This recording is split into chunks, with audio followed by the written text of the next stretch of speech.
mga Pinoy nga yara sa India, lakip man sa travel ban, pasulod diri sa Pilipinas. Paggastos ng pondo sang bayanihan 1 kag 2 luyag paimbestigahan ni Anay House Speaker Alan Peter Cayetano. Mayong aga Bacolod, may aga binugabahin sang Western Visayas. Karon nga adlaw Webes, Abril 29, 2021. Ang inyong news team, Aksyon Eden Abos. kag Aksyon Boy Duran. Ang mga balita lokal, pagkatapos lamang sila.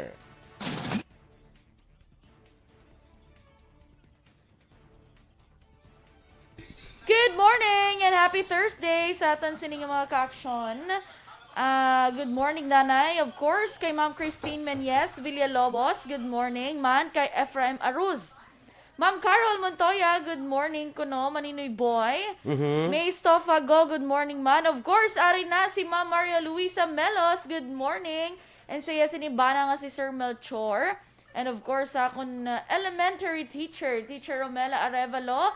Saya sininga bana nga si Tito Shelo kag sa bata nila nga si Excel. Donna Navarte Macario, good morning man. Salamat gid sa pagpamati.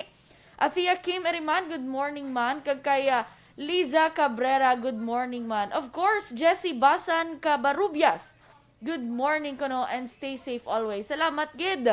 Salamat gid gali sa tanan-tanan man nga nagapadayon nga nagapadala sang donasyon para sa community pantry sa Aksyon Radyo Bacolod. Kay of course Ma'am Vanessa Mayo, Ma'am Kelly Jelly, and kay Maninoy Juan Bolgalio. Salamat gid sa suporta. Jolo Romero Dablo, good morning man sa may barangay Rumirang, Isabela. Ma'am Kelly Jelly sent 50 stars naman. Wow. Yes, thank you very much, Ma'am Kelly Jelly. Thank you so much, Ma'am Kelly Jelly. Of course, ginagreet niya lang Mr. B-Boy Villasor of CMO Sectoral. Also siya family sa Barangay Pandanon, DSB, kag sa tanan nga members sang EFC. Jack Pinongan, Pinonggan. good morning. Watching live from Escalante City. Halong-halong yun ha sa aton sinit nga mga ka-aksyon.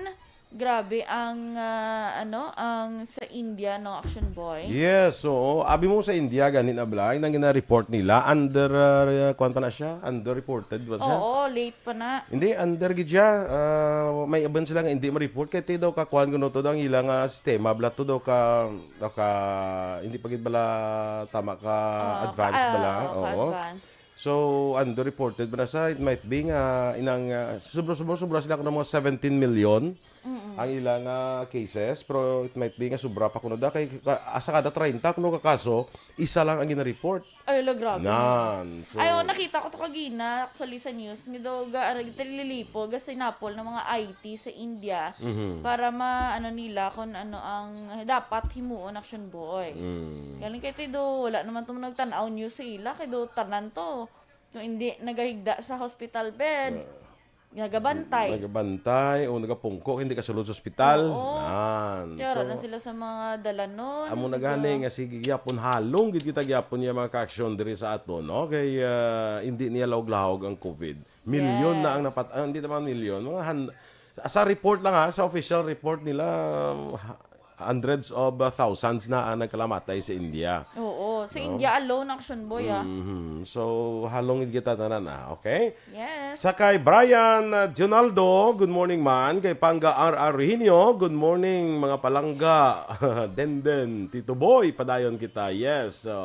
Eva Gradas Baterna, may agaman sa imo. Kag of course, sa kay Edwin Miranda Sr., dira sa Banwa sang Murcia. Bro, good morning dira sa imo kag halong man mo ang Murcia. May mga dama, may mga kaso man but slowly naga-recover man ano. Sa kay Terry Simpronyong may agaman kag kay si Maninoy mo one ball gali ga rasumong galantaw no. Wow, sigurado ko ko sa TV mo. Ha? Agwa ka naman sa TV to sa Las Vegas pa. Oo, grabe. Naglogan mo da. Hindi kaya magana sa ako niya. Kay Ma'am Kelly Jelly, good morning man. Ginatamyaw niya man si Ma'am Vanessa Mayo, Noel Omar, Alex Montesa, amo ni gapon ang iyadi nga kwan nga courier. Oo, delivery boy. Delivery boy. Si Migo ta Alex Montesa, yes. No? Kay Bia Jonathan, Melili Oligo, of course kay sa president sang EFC, sa kay Dennis Richard Tibor Roma, no? Sa kay Christopher Eurolina Sr. At tamiyaw niya man mga taga-crossing Bago. Sa Bago City. Halong ka mo dira. Gyapon. Watching from Pampanga. Jenny Olate. O Uy, si Sir Tito mo. Jenny! Kamusta ka dira? Mustada ang ano na. Tito mo, Jenny. Mustada mga tanong mo da. Kumusta da ang mga kuhan? Ano na ganing sa din sa kanila sa Gay, no? Oo, sa Sagay. Gay, no? Kay of course si Ma'am Van Mayo. Good morning dira of course kay Doc Matthew Mayo. Greetings man from Bacolod City. Good morning. Good morning. Sige. Standby na kita sa aton mga balita lokal.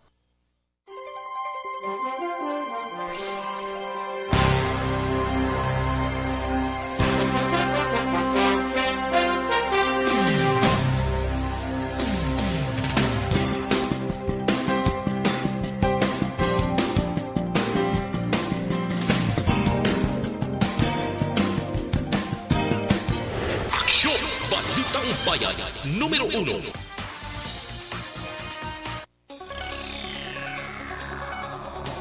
Aksyon Radio Philippine Standard Time, las 6:11. Sa detalye na sa aton mga balita lokal. Nadugangan sa 4 ka bagong COVID-19 cases ang Police Station 1 kahapon nga adlaw Miyerkules. Ginpahayag ni City Administrator kag Bacolod EOC Executive Director M. Ang, duha ka police station ang may na-record nga outbreak kag ini ang Police Station 1 nga may 12 ka kaso kag Police Station 4 nga may 15 ka kaso. Sunod sa City Administrator, kalabanan sa mga nagpositibo sa Police Station 1, may field work kag hindi mapatod nga sa workplace nila nakuha ang virus kag ini sa karon nga natutukan sa contact tracing team. Dugang pa sa ni Ang, napagigangot na ang Bacolod EOC sa Philippine Red Cross para sa mas madasig nga swab test sang kapulisan. Ang BCPO ang mayara tanan 746 ka mga katapo sang pulis. Nagdangat naman sa 93 Kapulisan Negros Occidental Police Provincial Office ang nagpositibo sa COVID-19. Sinigka Lieutenant Abigail Donasco, Deputy Spokesperson sang NOCPO, tubtob Abril 28, may 30 na kaaktibo nga kaso sang COVID-19 sa ila sininga hanay. Dugang pa ni Donasco, 13 dineng may yara sang mild symptoms, kag 4 ang yara sa hospital. Palayag pa sang spokesperson ini resulta sa nagapadaan nga swab testing sa kapulisan. Naglambot naman sa 34,838 ang kabilugan nga kaso ng COVID-19 sa Western Visayas matapos nadugangan sa 324 kabagong infections. Nanguna naman din probinsya sa Negros Occidental nga may 105 ka kaso, siyudad sa Bacolod nga may 78, Aklan nga may 33, Capiz 31, probinsya sa Iloilo nga may 29, Antique 28, siyudad sa Iloilo 18 kag Capiz 1. Samtang, naglambot naman sa 29,545 ang recoveries tapos sa dugangan sa 287. Ang Western Visayas may 5 kabagong napatay nga kabilugan karon sa death toll nagdangat na sa 878 kag may 4,409 ang aktibo nga kaso. Gina-require naman ang negative swab test results sa mga pasyente antes nga i-admit sa City Health Office lying-in clinic. Sa press release ng syudad, ginpahay ng City Administrator M. Ang, ini nga precautionary measure ang kinahanglanon bangod nagapabili ng COVID-19. Ginpatag ni Ang na hindi malikawan sa mga healthcare workers ang close kag skin-to-skin contact sa mga pasyente sa tion nga magbata sa lying-in clinic. Sunod pa kay ang pre-admission testing hindi lamang maghatag proteksyon sa mga healthcare workers, kundi lakip man sa iloy kag sa lapsag. Tinalikdan nga tuig nga nag-issue si OIC City Health Officer Dr. Edwin Miraflor Jr. sang memorandum nga gina-require ang mga magabata sa lying-in clinic sang testing antes ang admission. Sunod sa EOC, apisal sang memorandum madamo sa gihapon sa mga pasyente ang wala nagasunod sang sining nga pulisa. Pag-saylo naman ang mga biktima sa sunog sa ila temporaryo nga ginatiniran nga gym sa J.R. Torres Elementary School pagkadto sa mga classrooms dira sa Barangay Singkang Airport. Sunod kay City Councilor Renesito Novaro ang chair sa Quarantine Center Action Team. Ini ang ila gintalakay ni Mayor Bing Leonardia, Vice Mayor Elcid Familiaran kay iban pa para malikawan nga mangin super spreader ang lugar nga ginatiniran. Ang mga pamilya nga biktima sa sunog nagatiner sa tag-isa ka tent kagyara sa gymnasium sang eskulahan. Duwa pa ni Numero ang mga eskulahan wala ginausar bilang quarantine facility kag ila na napahibalo si DepEd Schools Division Superintendent Gladys Amelane Sales. Sa inisyal nga impormasyon sa konsehal, may 50 ka classrooms ang pwede nga mausar sa mga biktima sa sunog. Sa pinakauli nga datos sang DSSD, 45 kabalay ang totally damaged, napulo ang partially damaged, kag 5 ang sharer, samtang 60 ka pamilya ang apektado. Nagdangat naman sa 59 ka mga puloy-ana na tupok sang kalayo sa 3 ka separado nga sunog sa syudad sa Bacolod sa sulod lamang sang 3 ka adlaw. Sunog Bacolod City Fire Marshal Chief Inspector Rodel Legaspi, naglabot sa 47 tanan ka balay ang natupok kag 8 ang partially damaged sa sunog sa tung adlaw sang Lunes sa Purok Neptune, Barangay Singkang Airport. Samtang 3 ka balay ang natupok sang kalayo sa sunog sa Barangay 23, kag nadugaan sa 1 ka balay sa sunog sa 1 ka unit sa apartment sa Victorina Subdivision, Barangay Mansilingan. Nanawagan si Legaspi sa pumuluyo nga maghalong kag ipasiguro nga ang tanan nga bagay may mualinan sang kalayo magbutang sa luwas nga lugar.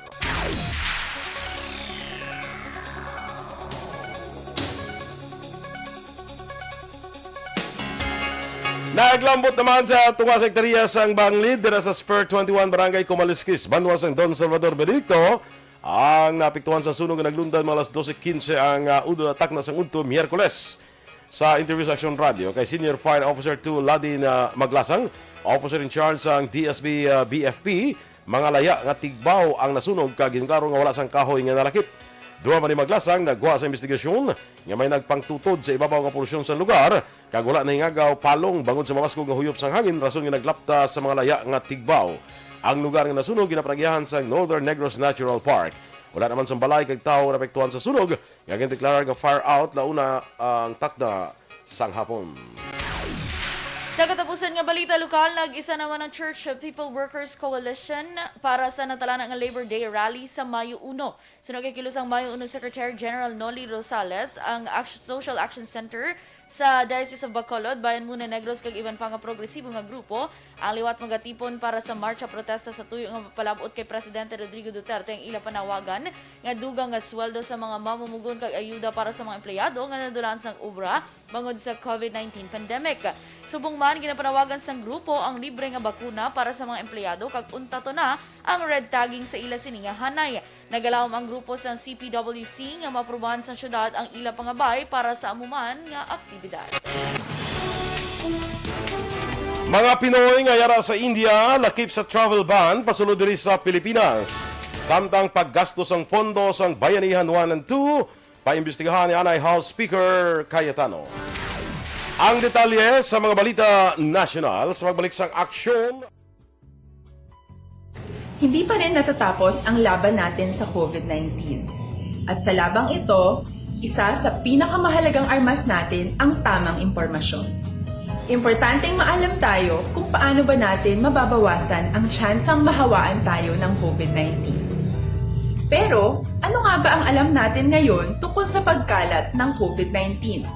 Base sa kasalukuyang pag-aaral, ang COVID-19 ay sumasama sa droplets sa tuwing may umuubo, bumabahing, kumakain, nagsasalita, o kahit sa paghinga.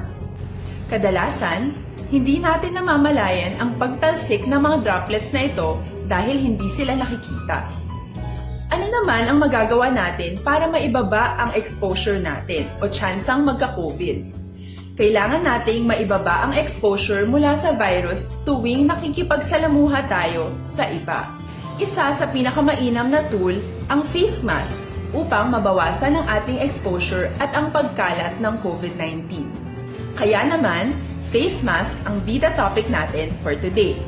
Binabawasan ng mask ang tsansang makahawa at makapanghawa tayo sa ibang tao. Ayon sa current studies, kaya nitong bawasan ang ating risk of infection ng 67%. Ngayon, napakadami ng face mask na available para sa atin. Ika nga options, options, options. So, how do you get to decide which one to use? I-ready ang inyong mga phone at i-screenshot ang mga comparison na ito ng iba't ibang mask.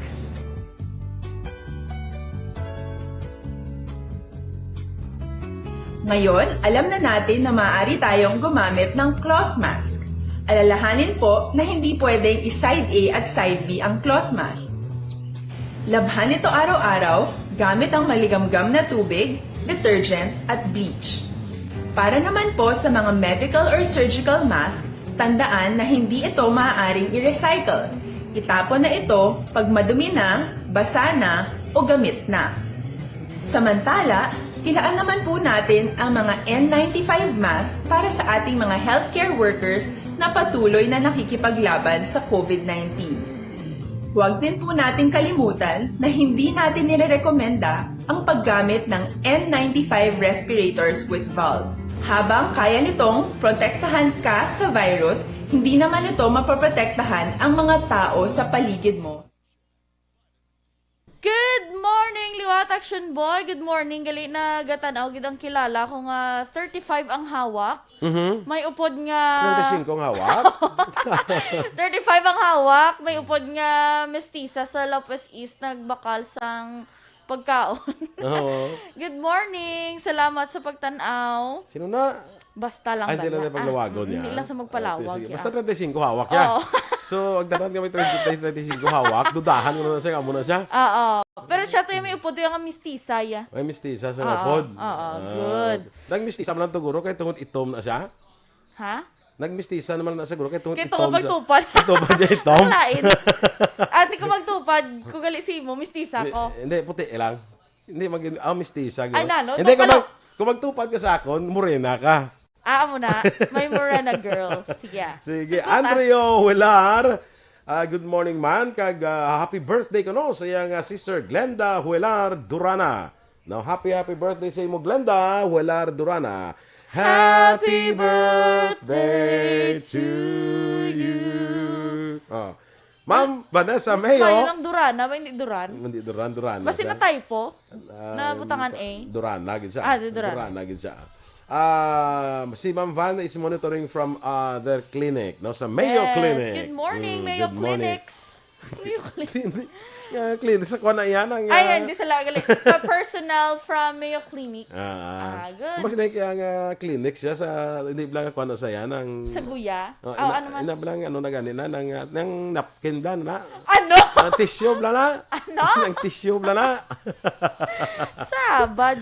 Girly, Sinarosa. Good morning man sa Sinarosa family. Mga taga-kuan garo ni ay. Mga taga-kuan ni ng ganinay. Barangay Pahanukoy ana. Ate sige.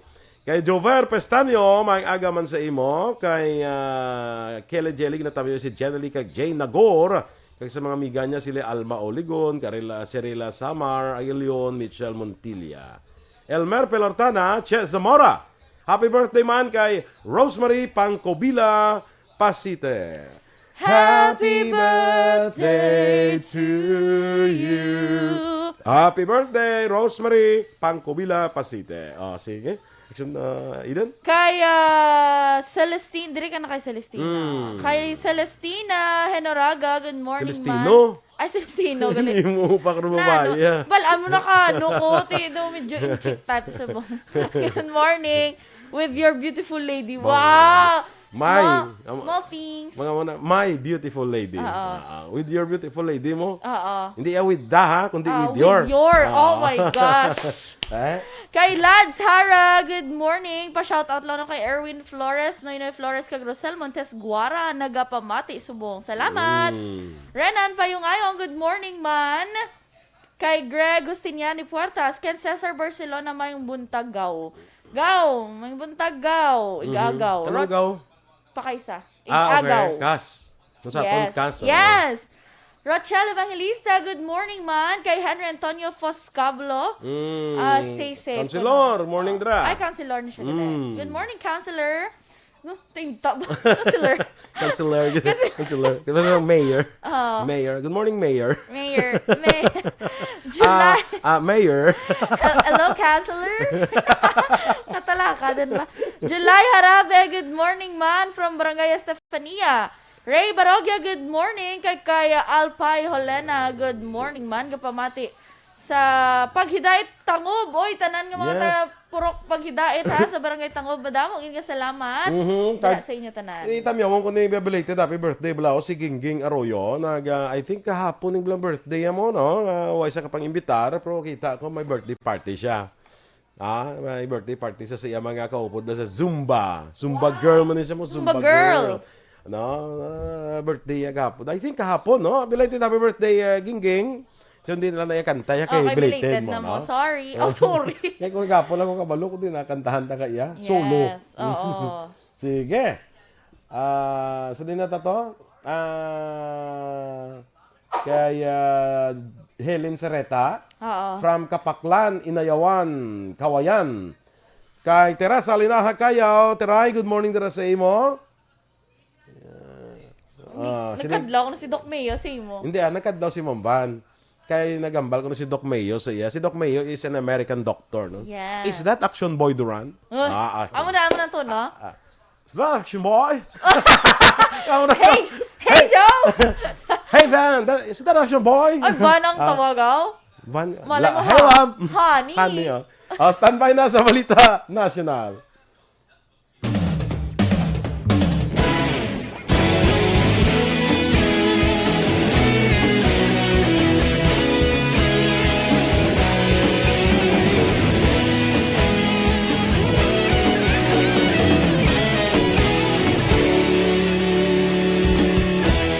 Agapasang banwa, mabugnaw nga hangin nagadapyan na. Ikaw na ang ginapamatian namon ginasandigan. Tingog sang probinsya, kamatuuran ginapalap na. Mensahe nga may dala, paglaong kag kasanan. Tinuig na nagligan, ikaw gihapon ang ako nga istasyon. Sa pagbudlak sang adlaw, sa pagtuhaw sang biton. Mga balita nga dala inspirasyon. Aksyon radyo, bakolod man sa gihapon. Padayon Aksyon radyo, bakolod sa luto sa imo. Padayon Aksyon radyo, salamat sa pagserbisyo. Patas kag balanse, patuod ng mensahe, wala sang Balitang Bayan, numero 1. Aksyon Radio Philippines Standard Time las 6:27 sa detalye na sang mga balita nasyonal. Nalakip man ang mga Pinoy nga yara sa India sa travel ban nga gipatuman sang gobyerno sa Pilipinas sa mga travelers alin sa among pungsod. Sa virtual briefing ginpahayag ni Health Undersecretary Maria Rosario Vergere na desisyonan nga bisan ang mga Pinoy ang temporaryo nga hindi makasulod sa pungsod sa sulod sang 14 dias. Ini ang ginanunsyo ni Vergere kasunod sang palayag sang Malacañang nga tanan nga travelers alin sa India o kung may travel history sa India sa sulod sang 14 dias ang hindi makasulod sa Pilipinas umpisa Abril 29 tubtob Mayo 14. Ini bangod sa variant under investigation nga una na detect sa India. Luyag naman pag-imbestigahan ni Ana House Speaker kag Taguig Pateros Representative Alan Peter Cayetano ang paggastos ng pondo sa idalom sang Bayanihan 1 kag 2. Sunod kay Cayetano, magamit ini sa pagtalakay sang Kamara sa ginadusok karon nga Bayanihan 3 bill. Kung ano ang insakto sa Bayanihan 1 kag 2, dapat ilakip sa Bayanihan 3. Gin-ehemplo ni Cayetano ang 4 bilyones pesos nga pondo nga ginpain sa Department of Education para sa 10,000 ka units ng tablets kag laptops ng mga estudyante kag mga manunudlo para sa blended learning. Ginpahayag man sini nga bisan isa ka paracetamol nga tablet o kung anuman nga brand sang tablet ang wala niya gid nagkit-an nga nagawa gikan sa DepEd. Madumduman nga sa Bayanihan 1 o kung Bayanihan 2 Hill is 1 Act nag-realign ang gobyerno sang 275 bilyones pesos nga pondo para sa COVID-19 response. Samtang masobra naman 160 bilyones pesos sa Bayanihan 2 o kung Bayanihan to Recover as 1 Act. Gihinyo naman ni Barangay Health Workers Representative Angelina Co ang gobyerno nga maghimo sang COVID-19 vaccination plan para sa mga kabataan. Suno kay Co, kinahanglan nga mapreparahan samtang temprano pa ang mga immunization plan para sa mga estudyante agud masiguro nga tanan nga mga kabataan ang mahatagan gilayon sang proteksyon batok sa COVID-19. Sa tion nga mangin available na ang bakuna kag mahatagan na ini sang emergency use. Karon pa lamang dapat i-train na sang gobyerno ang mga eskwelahan paagi sa pagpatigayon sang separado nga pagbakuna para sa flu, hepatitis kag measles agud may marasig ang proseso sang mass vaccination sa mga eskwelahan. Sa amo nga pamaagi na mapabasko ikayang lawas sa mga estudyante sa mga balatian samtang ginahulat ang resulta sa pagtuon sa COVID vaccines para sa mga kabataan.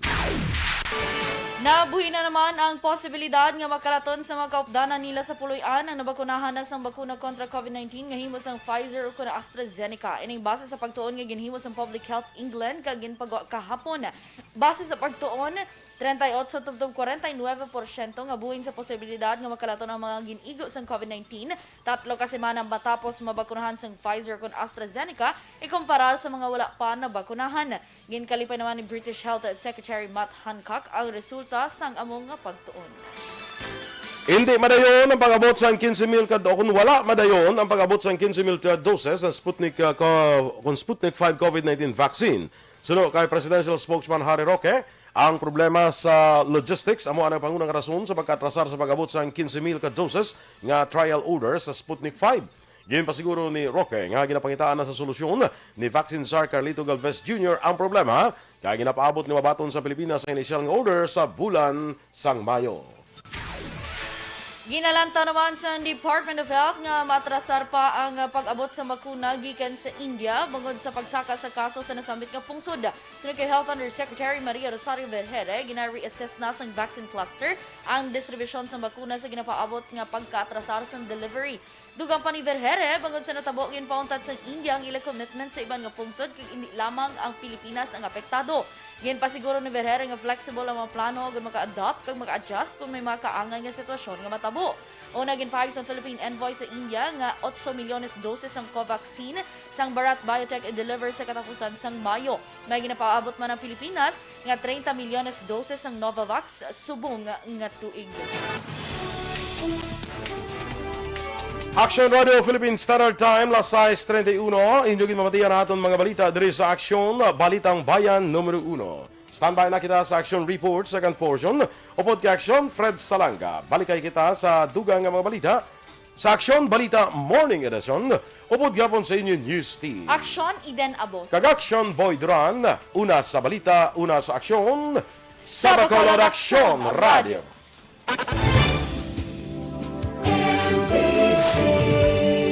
Manila Broadcasting Company. Sa balita, komentaryo, isyu,